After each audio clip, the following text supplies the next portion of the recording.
ये आकाशवाणी रायपुर है। छत्तीसगढ़ी समाचार बुलेटिन के संग किरण वर्मा के जय जोहार। अब सुनो आज के प्रमुख समाचार। प्रधानमंत्री जनमन योजना के तहत कबीरधाम जिला के बैगा परिवार मन बर 3,554 मकान बनाए जाही।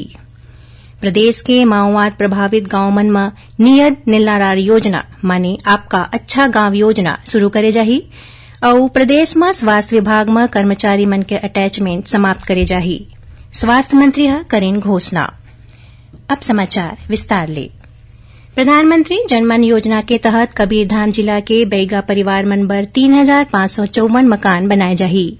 ये योजना के तहत एमाले 2,996 पक्का आवास बनाए बर प्रथम किस्त के रूप में लगभग 12 करोड़ रुपया जारी करे गे हे। बता दन कि प्रधानमंत्री जनमन योजना के तहत बैगा परिवार मन ला आवास निर्माण बर 2 लाख रुपया के राशि 4 किस्त में दे जाही। प्रदेश के माओवाद प्रभावित गांव मन में नियत निलनारार योजना माने आपका अच्छा गांव योजना शुरू करे जाही। काली विधानसभा में ये घोषणा करत मुख्यमंत्री विष्णुदेव साय बताइन कि ये योजना के तहत माओवाद प्रभावित क्षेत्र मन में शुरू करे गए 14 ठिन नवा कैंप मन के 5 किलोमीटर के परिधि में अवैया गांव मन में 25 ले ज्यादा मूलभूत सुविधा देवाए जाही। संघरा ए गांव के ग्रामीण मन ला शासन के 32 ठिन व्यक्तिमूलक योजना मन के लाभ देवाए जाही। मुख्यमंत्री श्री साय बताइन कि इस क्षेत्र के लोगन मन ला विशेष पिछड़ी जनजाति मन बर लागू करे गे पीएम जनमन योजना के हितग्राही मन ला मिलैया सुविधा के जैसन ही सुविधा उपलब्ध कराई जाही।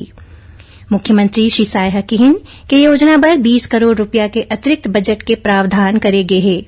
एकर अलावा यदि भविष्य में केंद्र और राज्य ले अउ बजट के जरूरत होही तो राज्य सरकार ओहू दिही। राज्य सरकार के योजना के पूर्व मंत्री और कांग्रेस विधायक कवासी लखमा स्वागत करत किहिन कि योजना ले बस्तर के आदिवासी मन ला लाभ मिलही। प्रदेश में स्वास्थ्य विभाग में कर्मचारी मन के अटैचमेंट समाप्त करे जाही।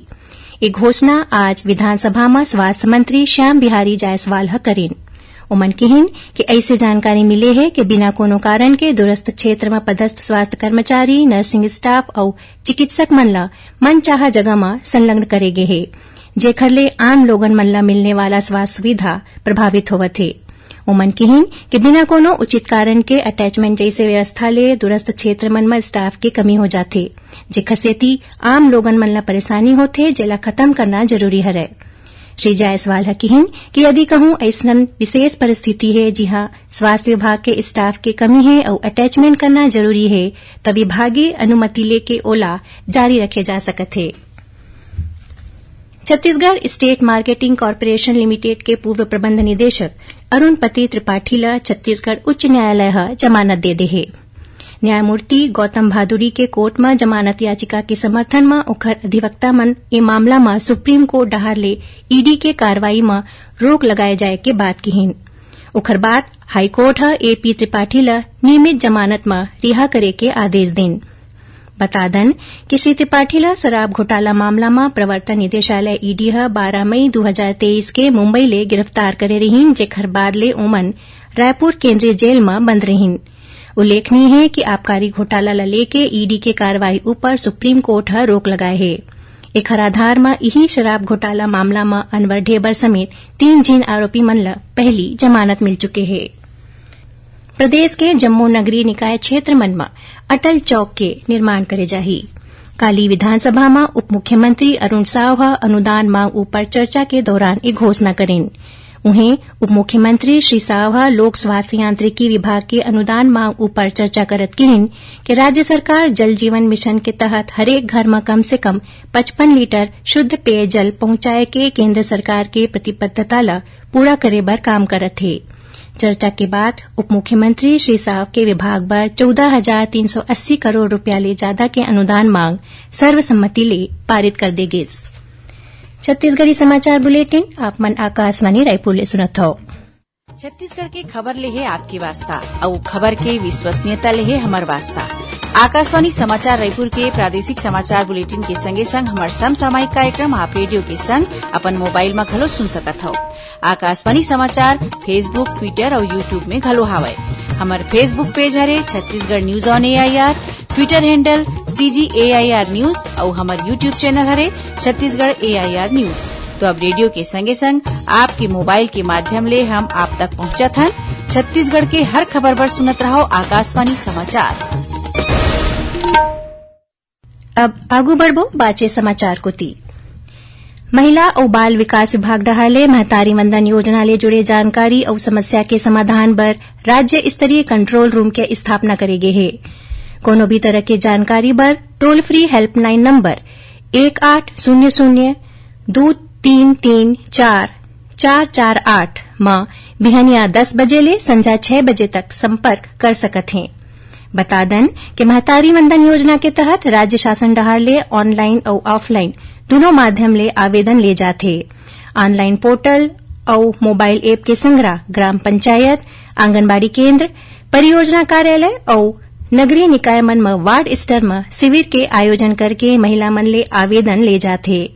हितग्राही मन बर महतारी वंदन योजना के ऑनलाइन पोर्टल में आवेदन पत्र के स्थिति जाने बर सुविधा घलो देगे है। एकर सहायता ले हितग्राही अपन रजिस्टर्ड मोबाइल नंबर या आधार नंबर दर्ज कर अपन आवेदन में करेगे कार्यवाही के संबंध में जानकारी ले सकत हैं। यही बीच महतारी वंदन योजना के तहत अब तक 62 लाख ले ज्यादा महिला मन आवेदन भरे है। आवेदन भरे के आखिरी तारीख 20 फरवरी हरे। छत्तीसगढ़ के 8 जिन युवा 1 ले 7 मार्च तक रूस के सोची शहर में राखे गए वर्ल्ड यूथ फेस्टिवल में शामिल होही। ए युवा मन मुख्यमंत्री विष्णुदेव साय ले विधानसभा परिसर स्थित ओखर कार्यालय में भेंट करके ए जानकारी दिन।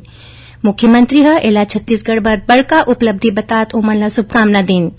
ओमन युवा मन ले कहिन कि आप मन भारत के प्रतिनिधि हो, हमर महान सांस्कृतिक परंपरा के झलक उहाँ दिखावो। बता दन कि वर्ल्ड यूथ फेस्टिवल में 193 देश के लगभग 20,000 युवा शामिल होही। मुख्यमंत्री विष्णुदेव साय और प्रदेश भाजपा अध्यक्ष किरण सिंह देव के उपस्थिति में पूर्व विधायक प्रमोद शर्मा और विधान मिश्रा समेत कांग्रेस और जनता कांग्रेस समेत राजनीतिक और सामाजिक क्षेत्र के कई जिन लोगन मन भाजपा के सदस्यता लेन। भारतीय जनता पार्टी के प्रदेश कार्यालय कुशाभाऊ ठाकरे परिसर में काली राखे गए कार्यक्रम में मुख्यमंत्री विष्णुदेव साय पार्टी में शामिल होवैया नवा सदस्य मन के स्वागत करेन। राज्य में मेडिकल ऑफिसर और विशेषज्ञ चिकित्सक मन के भर्ती प्रक्रिया शुरू हो गई है। स्वास्थ्य मंत्री श्याम बिहारी जायसवाल आज विधानसभा में बताइन कि हालेज में अपन डिग्री पूरा करैया 246 MBBS डॉक्टर मन ला मेडिकल ऑफिसर के पद में और 21 डॉक्टर मन ला विशेषज्ञ चिकित्सक के दौर में पदस्थ करे गए है। एमाले 50% चिकित्सक बस्तर और सरगुजा संभाग के दूरस्थ क्षेत्र में अपन सेवा दी हैं।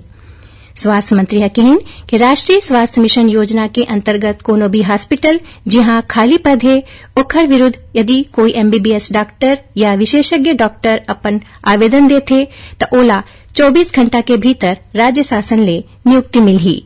श्री जायसवाल बताइन कि स्वास्थ्य विभाग में निचला कर्मचारी ला लेके चिकित्सक तक मन के 5,000 ले ज्यादा पद रिक्त है, जिला तुरते व्यापम और PSC के जरिए भरे जाही।